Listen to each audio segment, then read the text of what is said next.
Bismillahirrahmanirrahim. I'm Dr. Muhammad Hanif and today we are going to discuss our topic lines and planes.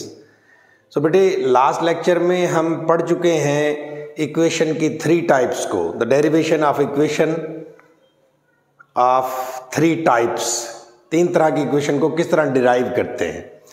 So it is another way to derive the equation of line. इसके हम parametric form भी derive कर सकते हैं और symmetric form भी derive कर सकते हैं. ये पहले तीनों फॉर्म मैंने लास्ट लेक्चर में ऑलरेडी डिस्कस की हुई हैं. सो अगर हमारे पास एक लाइन हो और एक वेक्टर हो तो फिर हम इक्वेशन ऑफ लाइन कैसे डिराइव करते हैं, वो एक और तरीका, different perspective of this topic is going to discuss. So बेटे एक लाइन है अपने पास, लेट्स सपोज ये एक वेक्टर है अपने पास और इसके पैरेलल एक लाइन हम ले लेते हैं. अब हम इक्वेशन ऑफ लाइन डिराइव करेंगे, पैरामीट्रिक फॉर्म और उसकी सिमेट्रिक फॉर्म हम अब डिराइव करेंगे. सो इसके लिए दो चीज़ों की ज़रूरत पड़ेगी हमें.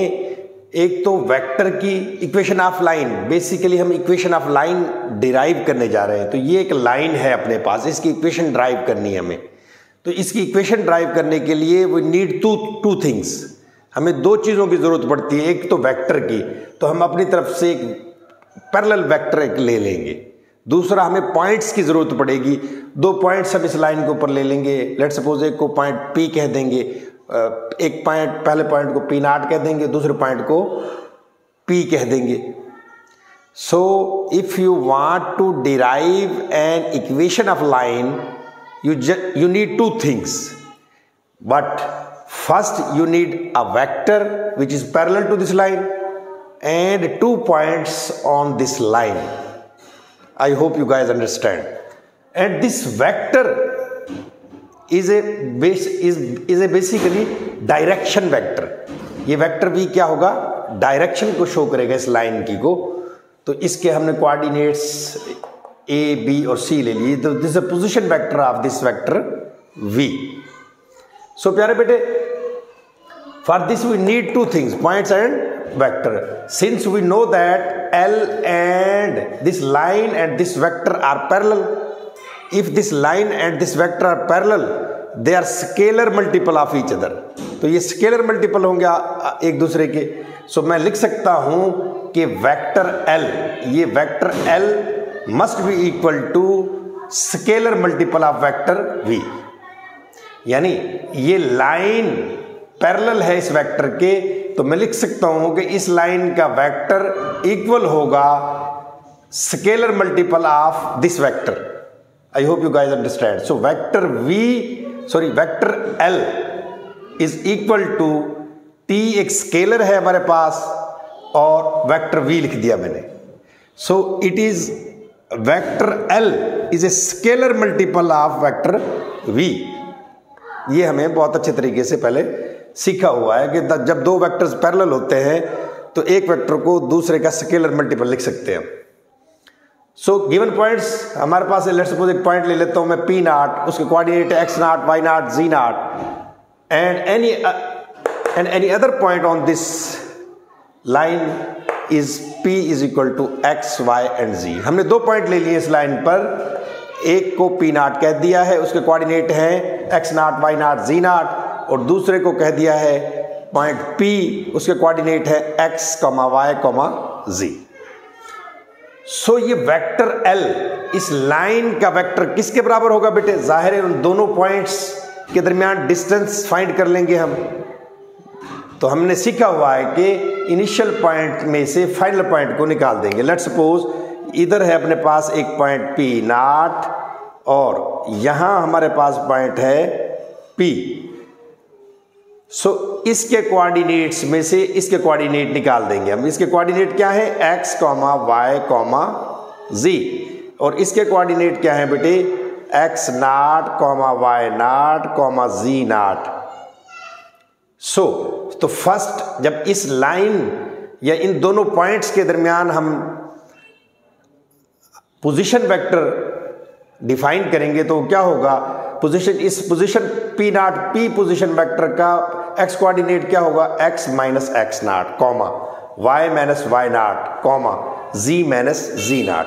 सो ये पोजीशन वेक्टर हो जाएगा p नॉट p का। सो हमने लिख दिया बेटे कि देखिए 2 पॉइंट ले लिए हमने p not and p on line l। So vector l, ये वेक्टर की बात कर रहा है, पहले लाइन थी अब वेक्टर बन गया, 2 पॉइंट्स के दरमियान शॉर्टेस्ट डिस्टेंस फाइंड कर लेंगे। सो वेक्टर l को हम p नॉट p से जाहिर कर सकते हैं। वेक्टर कह रहे हैं तो आप इस पे एरो भी ड्रा कर दें। सो प्यारे बेटे फर्स्ट कोऑर्डिनेट क्या होगा, x minus x naught, y minus y naught, z minus z naught. ये हमारे पास वेक्टर l हो गया, यानी इस लाइन का हमने एक वेक्टर बना लिया। और इस वेक्टर v को अब मैंने कह दिया let vector v is equal to a comma b comma c, यानी इस वेक्टर v का भी पोजीशन वेक्टर हमने लिख लिया और इस लाइन का भी पोजीशन वेक्टर हमने बना लिया। और इसको बेसिकली कहते हैं हम डायरेक्शन वेक्टर कहते हैं। v को क्या कहते हैं, डायरेक्शन वेक्टर। और इसके अंदर जो a b c लिखे हुए हैं इनको कहेंगे हम बेटे ये डायरेक्शन नंबर्स है, कोई भी नंबर है, लेट्स सपोज 3 4 5 है। सो हमारे पास इक्वेशन क्या थी, वेक्टर l की इक्वेशन क्या हो जाएगी, वेक्टर क्या बन जाएगा, p naught p which is equal to t into v, which is equal to t into vector v। p naught p के कोऑर्डिनेट है x minus x naught, y minus y naught, z minus z naught. t को वैसे ही लिख देंगे scalar है, और vector v के coordinates लिख देंगे a b c। So this implies that x minus x naught किसके बराबर हो जाएगा बेटे, t इंटू a।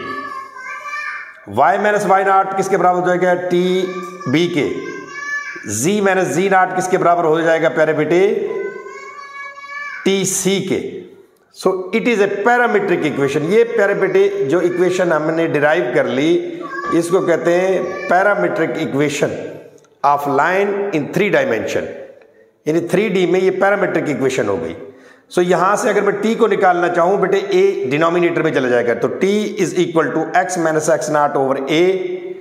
यहां से t को निकालना चाहूं y minus y naught over b। इसी तरह बेटे यहां से t को निकालना चाहूं तो z minus z naught over c। तो ये t की 3 वैल्यूज आ गई हमारे पास, तो इसका मतलब है t तो t के बराबर होता है। So this is equal to this and this is equal to this. तो तमाम चीजें इक्वल हो गई, तीनों terms. x minus x naught over a is equal to y minus y naught over b is equal to z minus z naught over c। And this is equation of line in symmetric form. ये equation of line है symmetric form. अच्छा, it is equation of line symmetric form if the direction vectors कौन से थे अपने पास, if the direction vectors, ये बस a b c ये डायरेक्शन वेक्टर है। ये अपने पास क्या था, डायरेक्शन वेक्टर्स। 2 लाइंस के अगर डायरेक्शन वेक्टर पैरेलल हो जाए, if the direction vectors are 0, यानी अगर ये डायरेक्शन वेक्टर्स क्या हो जाए बेटे, 0 हो जाए, then line lies in a plane. प्यारे बेटे अगर डायरेक्शन वेक्टर्स किसी भी लाइन के अगर 0 हो जाए तो वो कहाँ लाए करेगी, वो प्लेन पे लाए करेगी। प्लेन मतलब यानी अब 3D से वो 2D पे आ जाएगी, x y plane, let's suppose y z plane या जी एक्स प्लेन पे आ जाएगी। फॉर एग्जांपल अगर मैं इस a को 0 के बराबर ले लूं, सो लेट्स सपोज a को मैं उस साइड पे ले जाऊं किसी भी स्केलर मल्टीपल के बराबर, यानी इसको मैं लिख सकता हूं x माइनस एक्स नॉट, और ये किसी कांस्टेंट के बराबर है। सो यहां से x minus x naught over a, सो यहां से x minus x not a k के बराबर आ गया बेटे। और इस a को अगर 0 हो, डायरेक्शन हमने कहा है कि डायरेक्शन नंबर 0 हो या डायरेक्शन वेक्टर 0 हो, तो ये टर्म क्या हो जाएगी, 0। So x is equal to x naught, यानी अब ये पॉइंट कहां लाया करेगा, x is equal to x naught plane पर लाया करेगा। So then line lies in a plane. अगर a 0 के बराबर हो जाए तो लाइन लाइज करेगी किस पर, इस प्लेन पर, x is equal to x naught. और x नॉट पर अगर कोई चीज लाए करे तो इसका मतलब है वो yz प्लेन के पैरेलल है। Which is parallel to y z plane. अच्छा, दूसरी एक और इंपॉर्टेंट बात बता रहा है, lines are parallel if their direction vectors are parallel. वो कह रहा है अगर डायरेक्शन वेक्टर्स, कोई भी एक लाइन है उसके डायरेक्शन वेक्टर अगर पैरेलल होंगे तो वो लाइंस क्या होंगी, पैरेलल होंगी।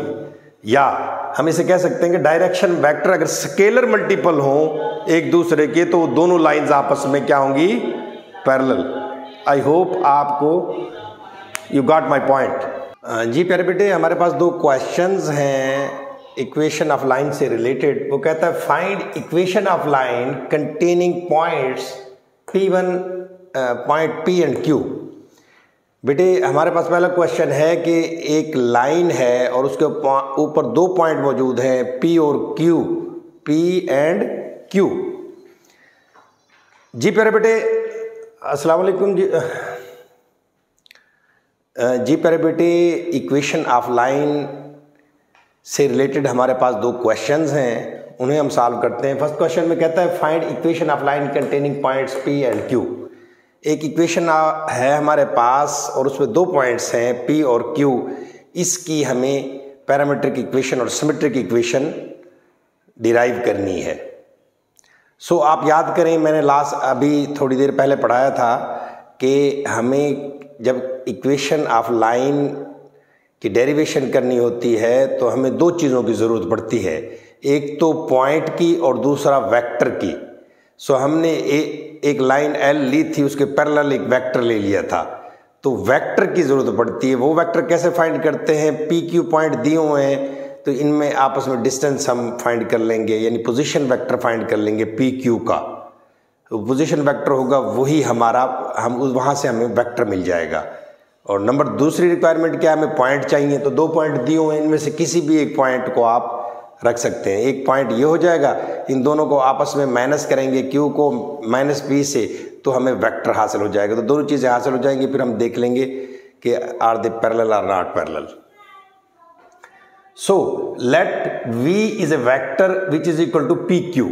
हमने सीखा हुआ है कि बेटा अगर एक लाइन पे दो पॉइंट मौजूद हो तो हम उसका पोजीशन वेक्टर ड्रा कर सकते हैं। पोजीशन वेक्टर क्या होगा, सेकंड पॉइंट के x कोऑर्डिनेट में से फर्स्ट पॉइंट के x कोऑर्डिनेट को निकाल देंगे तो इस पोजीशन वेक्टर का फर्स्ट पॉइंट हो जाएगा, first coordinate.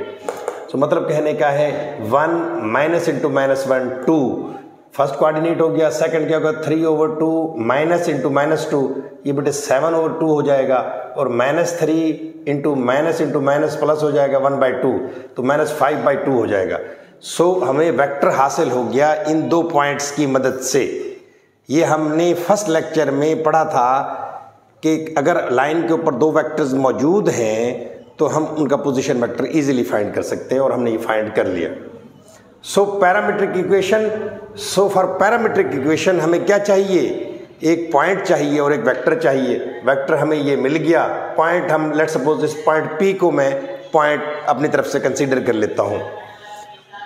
Late the point P is equal to -1 -2 -1/2 and vector क्या है, ये जो अभी हमने फाइंड किया है, ये जो अभी हमने फाइंड किया है। अच्छा, इसे थोड़ा सा और सिंप्लीफाई करके ना बेटे, देखो डिनोमिनेटर में कोई अच्छे नहीं लग रहे, फ्रैक्शंस कोई अच्छी नहीं लग रही, वेक्टर में फ्रैक्शंस कोई इतना अच्छी बात नहीं है, फिर उसको बार बार मल्टीप्लाई करते हैं, तो इसको थोड़ा सिंप्लीफाई कर ले। अगर आप ऐसे यूज़ करना चाहते हैं तो ऐसे भी यूज़ कर सकते हैं। अगर इसको थोड़ा सिंप्लीफाई कर ले तो और अच्छी हो जाएगी। हम 2 से मल्टीप्लाई कर दें सारे को तो ये 4 हो जाएगा, ये 7 और ये -5, 4 7 -5। तो वेक्टर हमारे पास ये आ गया बेटे, और वेक्टर ऑफ लाइन ये आ गई हमारे पास। और बेटे यही चीज़ वो है वेक्टर ऑफ, यानी हमने वेक्टर फाइंड कर लिया और पॉइंट इसको कंसीडर कर लेंगे हम। आई होप यू अंडरस्टैंड। दो पॉइंट्स मौजूद हैं, हम उसका वेक्टर बना लेंगे, पोजीशन वेक्टर। फाइनल पॉइंट में से इनिशियल पॉइंट के कोऑर्डिनेट निकालेंगे तो हमें वेक्टर हासिल हो जाएगा, ये वेक्टर।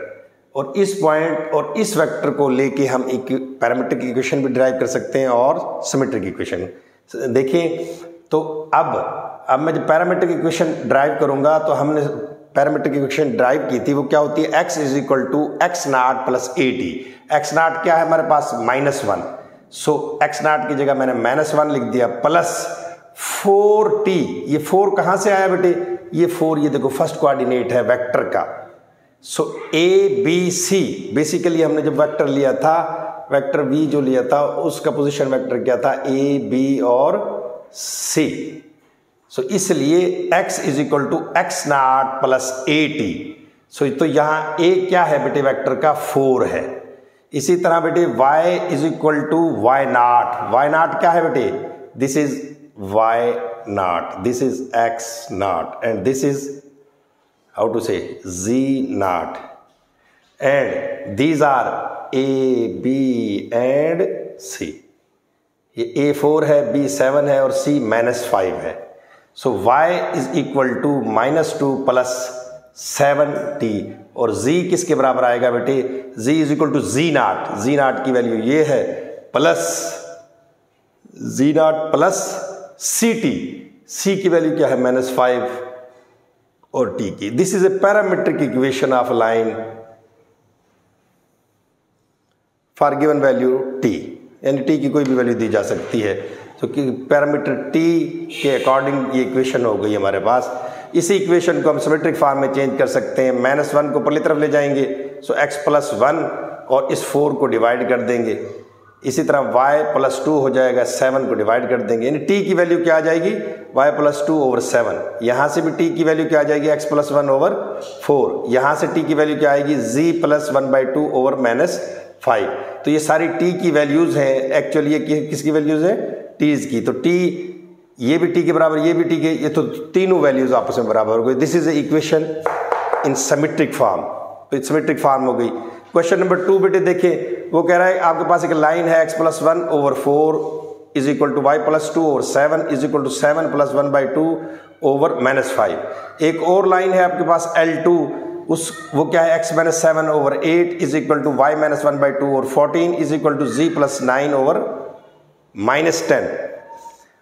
वो पूछ रहा है कि ये पैरेलल है कि नहीं है, ये दोनों लाइंस पैरेलल है कि नहीं है। तो हमने एक रिजल्ट पढ़ा है कि अगर किसी वेक्टर किसी लाइन के, अगर किसी दो लाइंस के डायरेक्शन वेक्टर्स अगर पैरेलल हों तो वो लाइंस भी आपस में क्या होंगी, पैरेलल।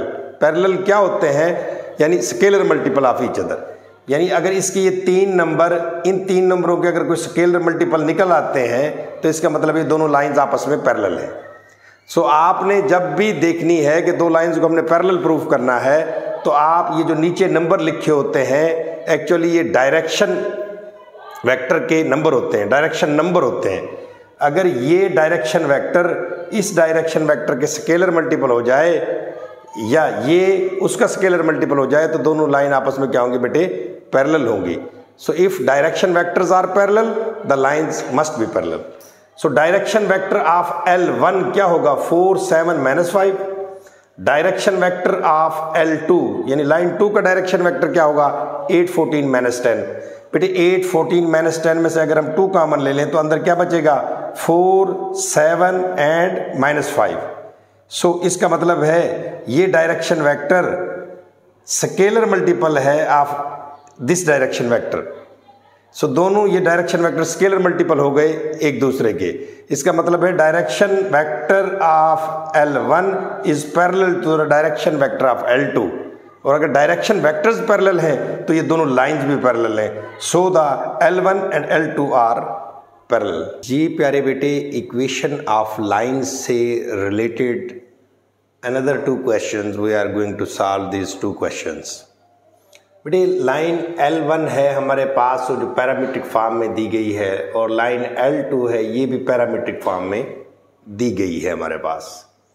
सो हम इजीली इनके डायरेक्शन वेक्टर्स फाइंड कर सकते हैं। इजीली बेटे इसके डायरेक्शन वेक्टर्स हम फाइंड कर सकते हैं।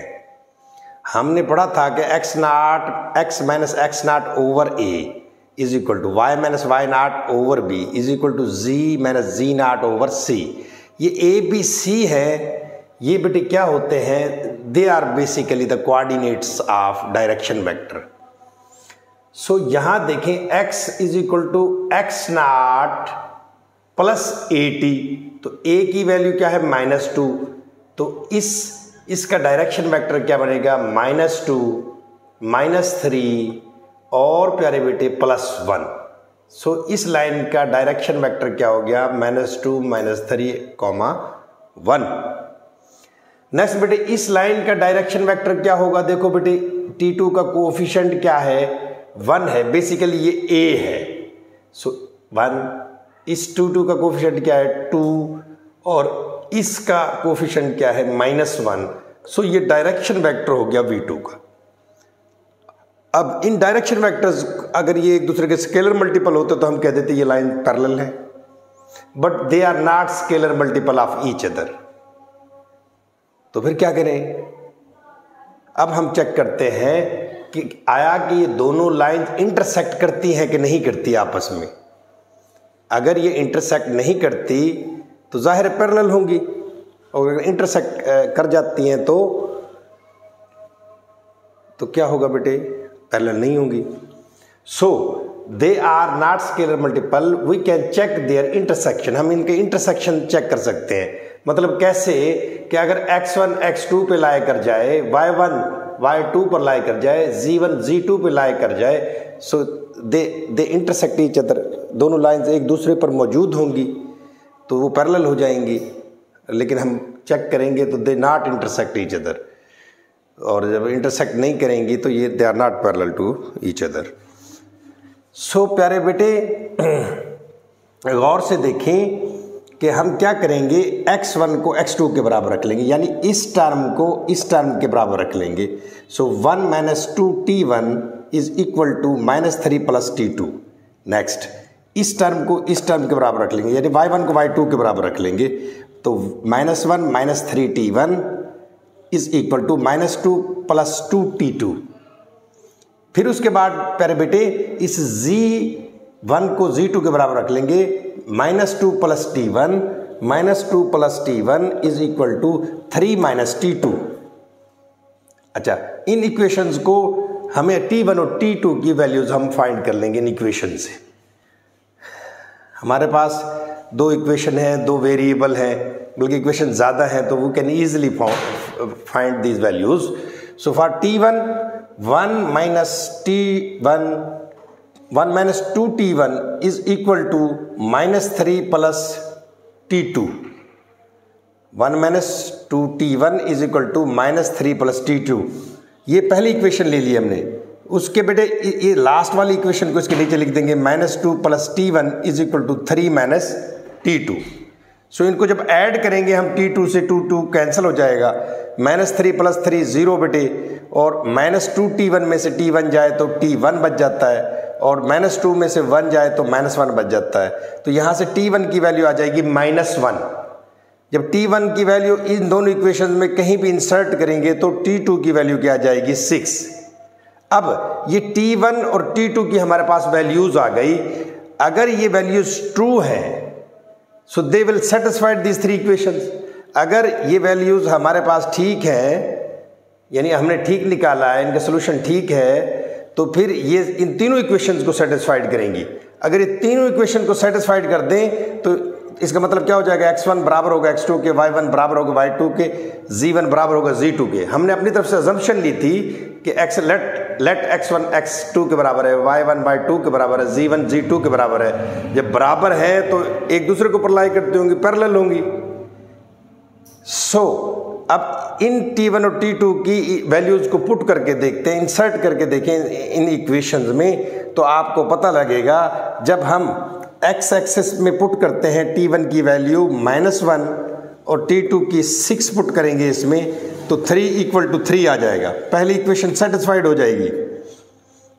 नेक्स्ट इसी को हम बेटे अगर सेकंड इक्वेशन में पुट करें y फाइंड करने के लिए, तो बेटे आप देखेंगे कि लेफ्ट साइड पर 2 जवाब आएगा और राइट साइड पर बेटे यहाँ क्या जवाब आएगा, 10, which is not equal 2 is not equal to 10। Third equation अपने पास क्या है बेटे, फॉर z के लिए जब इसमें पुट करेंगे, इस इक्वेशन में हम पुट करेंगे वैल्यूज को, -1 पुट करेंगे तो इधर -3 आ जाएगा, और यहाँ जब 6 पुट करेंगे तो -3 आ जाएगा। इस इक्वेशन को सेटिस्फाइड करता है, यानी ये इक्वेशन सेटिस्फाइड होती है और ये होती है, ये इक्वेशन सेटिस्फाइड नहीं होती, मतलब Z1 not equal to Z2, और जब ऐसे ना हो तो they are not intersecting each other, ये दोनों को इंटरसेक्ट नहीं करती, ये लाइंस आपस में इंटरसेक्शन नहीं करती। So they are basically called skew lines, इन्हें क्या कहते हैं बेटे? Skew lines. Another example, line अपने पास L1 है, L2 है, सिमेट्रिक फॉर्म में दी हुई है, हम इसको पैरामीट्रिक में कन्वर्ट कर लेते हैं। ज़रूरत नहीं है, आप ना करना चाहें तो ना करें। हमने इसको पैरामीट्रिक इक्वेशन में क्यों कन्वर्ट किया है कि हम x1 को x2 के बराबर रखेंगे, y1 को y2 के, और Z1 और Z2 को बाद में इक्वल रखेंगे, एक दूसरे के नीचे रख के इनमें से T1 और T2 की वैल्यूज़ फाइंड करेंगे, इसलिए हमने पैरामीट्रिक फॉर्म में कन्वर्ट कर लिया। सो x1 किसके बराबर होगा? हमेशा हमने पढ़ा है x is equal to x naught plus AT। So x1 किसके बराबर हो जाएगा? ये 1 दूसरी साइड पे चला जाएगा 1, और ये -1 t से मल्टीप्लाई कर जाएगा पैरामीट्रिक फॉर्म में। सो 1 माइनस T1। सो x1 क्या आ गया? 1 माइनस T1। y1 क्या आएगा बेटे? y1 क्या आएगा? 3 उधर चला जाएगा, 3 माइनस 2T1, 3 माइनस 2T1। इसी तरह बेटे जब हम z की निकालें तो देखो z1 के नीचे 1 होगा, 1t के साथ मल्टीप्लाई हो जाएगा। सो z1 किसके बराबर आ जाएगा? T1 के बराबर। z1 किसके बराबर आ जाएगा? T1 के। सिमिलरली x2 किसके बराबर आएगा? 1 प्लस 3T2, 1 प्लस 3T2। इसके लिए T1 ले लिया फर्स्ट इक्वेशन के लिए, दूसरे के लिए T2 ले लिया हमने। सो y2 किसके बराबर आएगा? 3 उस साइड पे चला जाएगा, 3 प्लस 2T2, 3 प्लस 2T2।